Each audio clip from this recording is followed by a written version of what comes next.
muddo markaa joogay dadkaygii kaleeta iyo raggaygii wada barbarta juurile iyo raggii lahaa iyo isla raadsanay halkaasaana waxaanu nidhi joornaal aan asaas waxa kan waxaynu u adkaysan karno waana la baqayaa laakiin haddee kacaankiina hoos buu usii shooqayaa marka fikirka dadkeeni ma badna nin cabdirasaaq nin la yidhaahdo cabdulqaadir faarax hadeer joogo oo wax qorqora oo mareexaan ah reer dalal ah iyo aniga iyo juurila iyo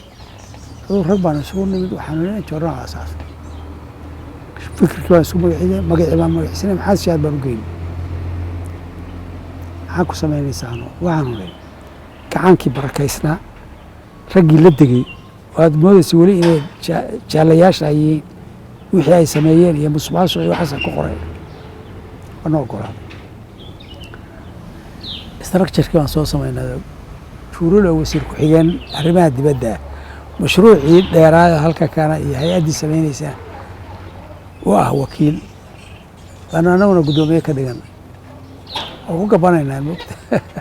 isaga wax noo qori maayo aduu waxaasaan editor baan ahay aduu joornaalkii baan saas ku wadnay ogaal baanu u bixinay waxaan xusuustaa artikaladii ugu horreeyey markaanu qoraynay beyjeer baan waxaan ka dhigtay meel waxyaala sentenisyada yaryar lagu qoro senteniskii yaashii ugu horreeyey kii ugu horreeyey waxaan idhi madaxweyne qaran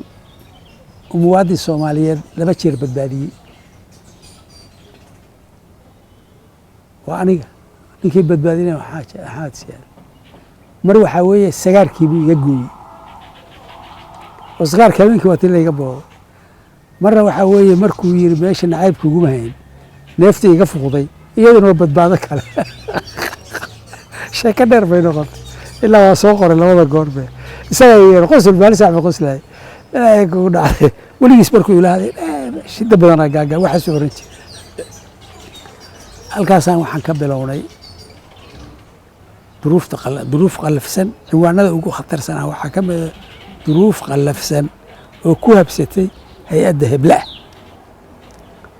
wasaaraddii isgaarsiinta boostadii isgaarsiinta ugu horreysay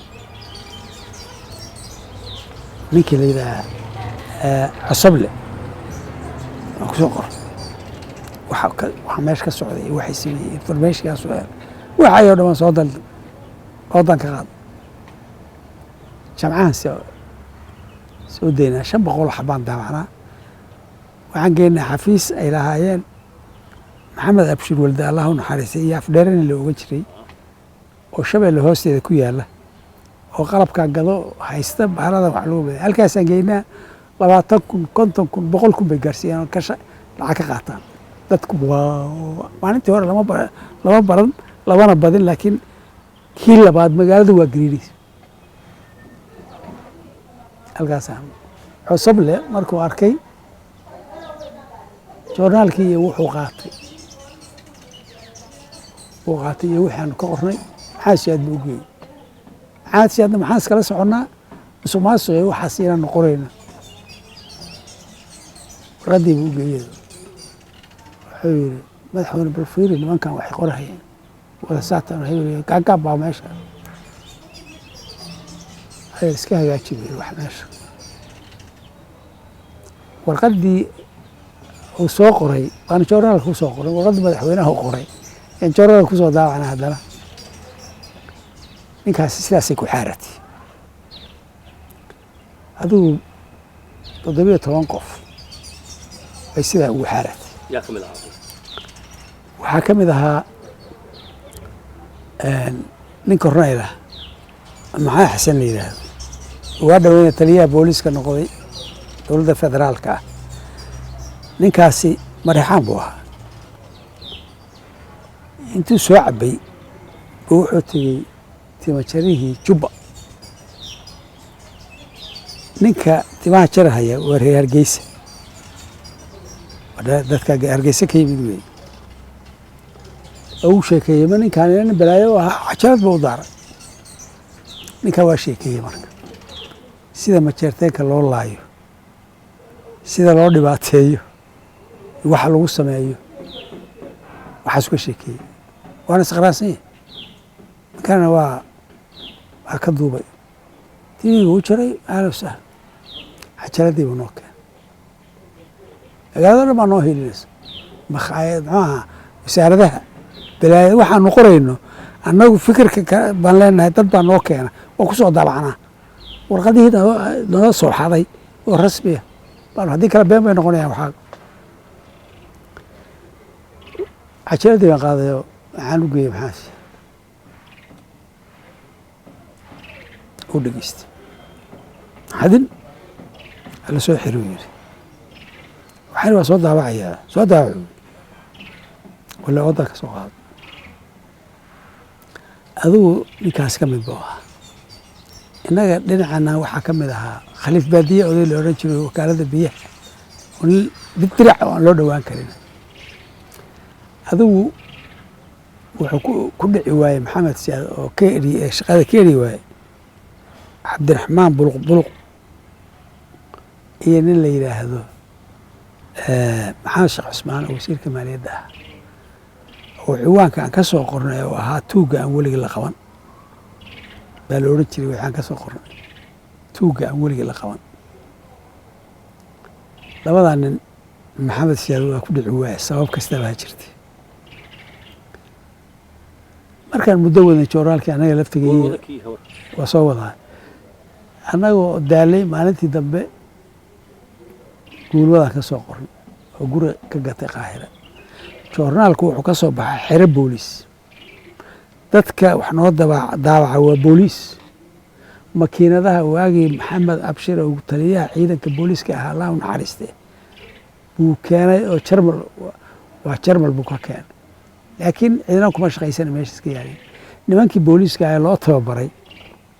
yaanu wixii ka soo baxa joornaalka guna ahaan u siinaa maalintii dambe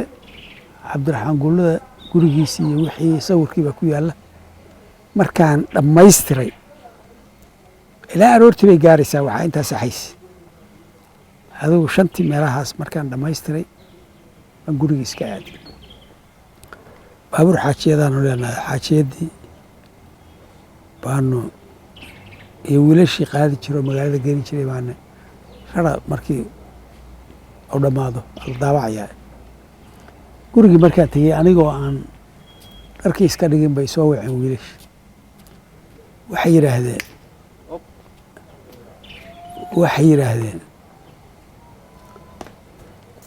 joornaalkiina waa la haystaa iyo baabuurkii annagaba kii booliiska meesha joogaana hebel joornaalka anaa qoray mas-uulna anaa ka ah wiilashan iyo baabuurkaana waa shaqaale iska sii daaya baabuurka iyo wiilasha wixii dambiga ku jira aniga waa iga ogolaaday baabuurka iyo wiilasha waa iska sii daayey baabuurka markaa waxaa saaran adigu xoogaa 10 wiilashu akhrisanayay waa baabuurka saaran anigoon dharkiisa dhiman waxaan la hadlay aburaas iyo cabdulqaadir xaaji masale oo aanu u marno maxamed siyaad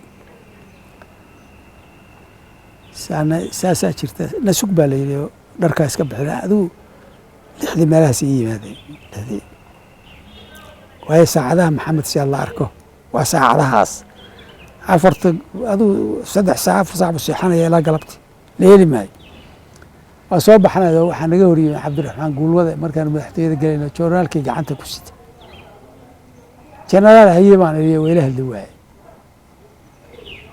maxaan siyaad baan u tagay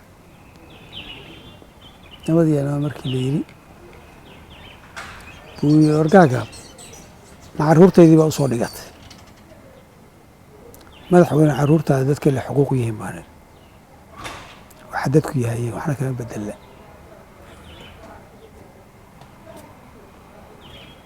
aburaas baa la hadlay wuxuu yidhi madaxweyne haddee joornaalkan intii u shaqaynahayey hadda 2 sano meelaha ka yar weliba u shaqaynahayey dee wixii dhibo jirtay iyo musuqmaasuq iyo heshiis baynu ku ahayn in lagu qoro dheeraada ma ah joornaalka hadda inuu sii shaqeeyaan rabnaa waay habeen waa ka soo fikirayaa ordo joornaalka halkaasaa u dambeysay cadadkaas ku dhintay annaguna waa ku dhibtoonadoo cadadku inuu in la xiro joornaalka laftigiisa raalli baanu ka ahayn runtii marka waa dhib badnaa eed iyo dhibaato laakiin wax badan buu tarayoo dadkii maskaxdiisii wax badan buu ka bedelay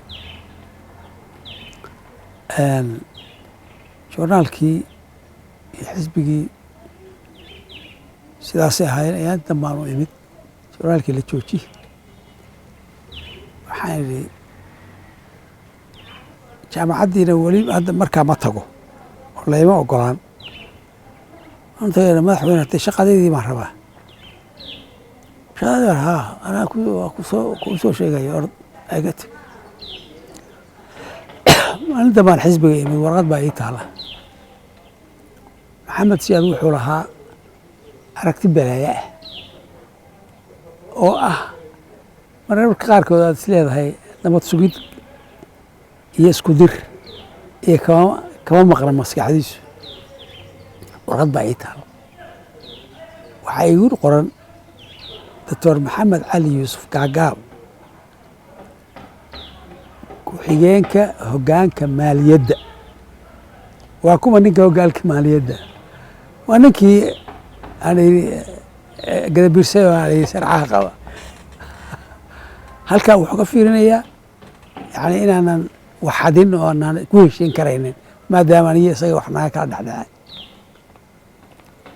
ninkiina warqad baa loo geeyo xafiis buu ii sameeyo wax walba oo waka